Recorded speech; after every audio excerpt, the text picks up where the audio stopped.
Welcome to Our Way Home, Season 2, Episode 3, The Body Kept the Score.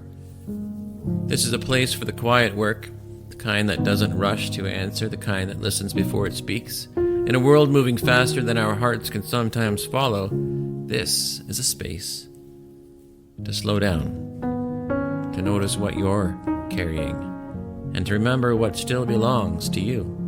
Season 2 is about living honestly in a world that's changing quickly. We'll talk about poetry, yes, and ordinary days and unfinished stories about bodies that learn, tire, and heal. And of course, we'll talk about kitchens, classrooms, silence, and song.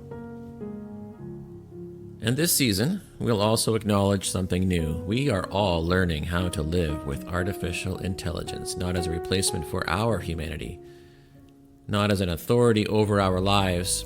It doesn't need to lead. It doesn't decide, and it doesn't replace the human voice, that's for sure. It simply walks alongside us like a lantern, offering light, but never the path. This isn't about becoming more, of course, this show. It's about remembering what's already here. You don't have to arrive anywhere. You don't have to fix anything. Just stay. And we'll walk the rest together. This is The Body Kept the Score.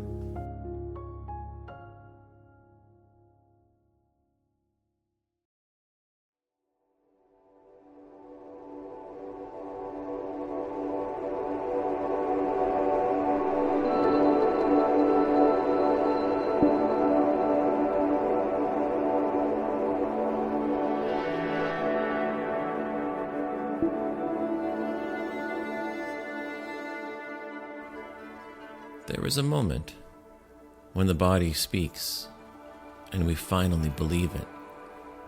Not loudly, not all at once. It doesn't interrupt the meeting or raise its hand in the middle of the day. The body just waits.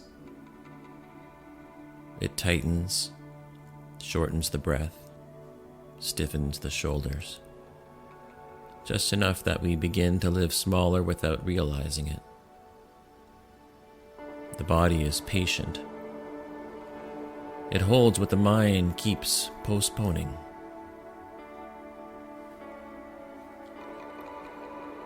We live in a culture that rewards endurance. Push through. Keep going. You'll rest later. And so we do. We carry stress the way winter roads carry salt, layer after layer, corrosion happening quietly underneath. The body learns to adapt, long before it learns to speak. It learns how to survive deadlines and how to brace for conflict, how to remain alert, and even when there is no imminent danger. We call this resilience. Sometimes it is. Sometimes it's just unheard pain doing its best.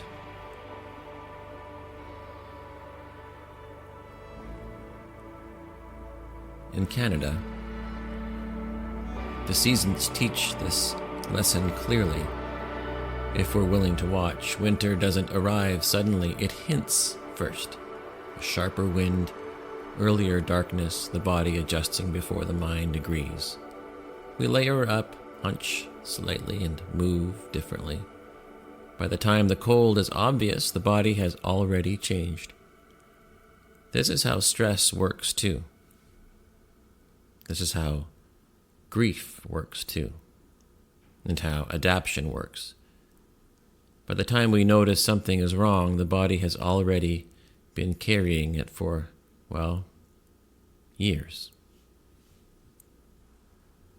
There are stories we tell ourselves to stay functional. I'm fine, I'm just a busy season. It's just a busy season. It's just busy. Everyone feels this way, sometimes the body doesn't argue, it just remembers. It remembers the nights you didn't sleep, the conversations you swallowed, the fear you normalized. It remembers the moment you said, "I'll deal with that later," and quietly became later. I didn't understand that. until my body stopped cooperating. Not dramatically, not all at once, just resistance, IBS, headaches, so on. Fatigue that didn't respond to rest, a heaviness that didn't match the day, and a sense that my body was no longer willing to be managed. And I understand that now as it wasn't betrayal.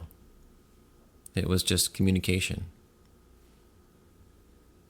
You see, the body is not a machine. It's a record. Every experience leaves an imprint. Not just trauma, but love, effort, vigilance, restraint. Muscles remember tension, breath remembers fear, posture remembers responsibility. And the body, it doesn't forget. It doesn't forget what the mind reframes. You can tell yourself you're okay. You can still carry the cost physically. The body does not care about our narratives. It cares about safety. I believe this is why healing is not linear. You can understand something and still feel it. You can forgive and still ache. You can move forward, still carry the weight in your chest. This doesn't mean you're failing. It just means that your body is being honest with you.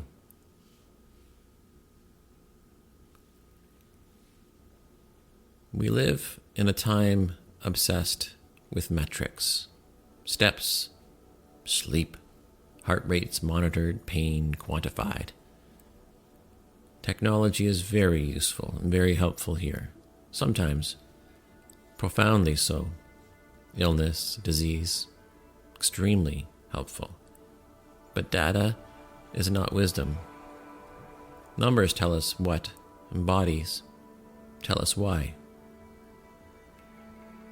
AI can analyze patterns, summarize symptoms, reflect language back to us, but it cannot feel the difference between exhaustion and grief. It cannot sense the quiet relief that comes when someone finally listens. AI can support care. It cannot replace attunement. This, of course, is where mindfulness comes in. It's essential, not as a trend or a performance, but as literacy, something to learn, how to read the body before it has to shout back to us. Learning the language of tension, grammar of breath, punctuation, of pain. The body is always speaking. Its question is whether we are fluent in how the body speaks.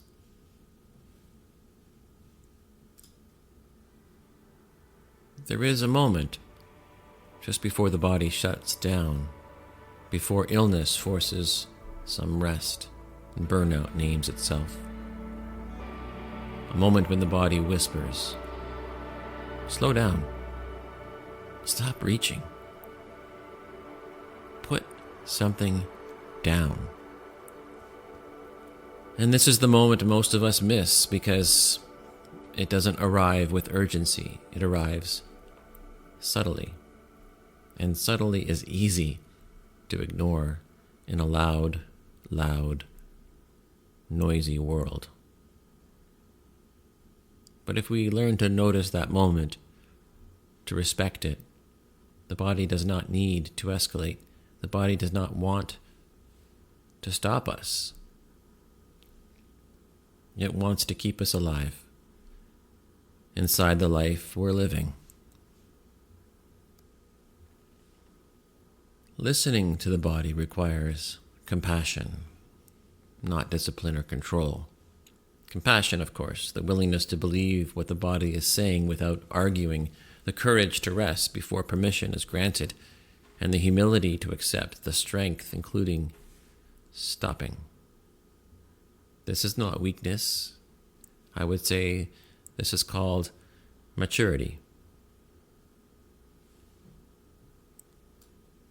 I no longer ask my body to keep the score quietly by itself.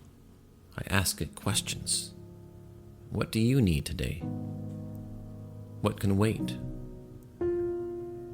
What have I been carrying too long?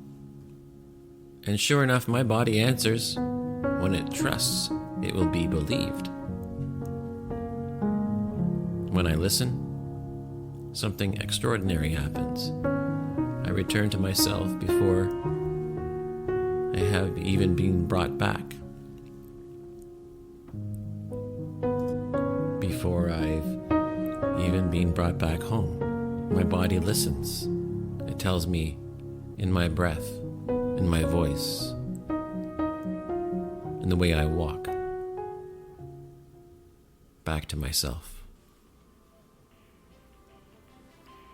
Thank you for staying with this episode. It was quiet on purpose. Thank you for listening with your whole self, trusting your body enough to hear what it might be saying, wherever you are, whatever you're doing.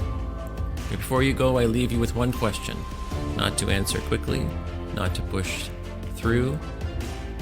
What has your body been carrying lately that deserves more care, not more endurance? Again, thank you for being here. Thank you for listening. We'll talk with the rest later. Until then, my name is Kevin. This is High Love 1, Season 2, Episode 3, The Body Kept the Score.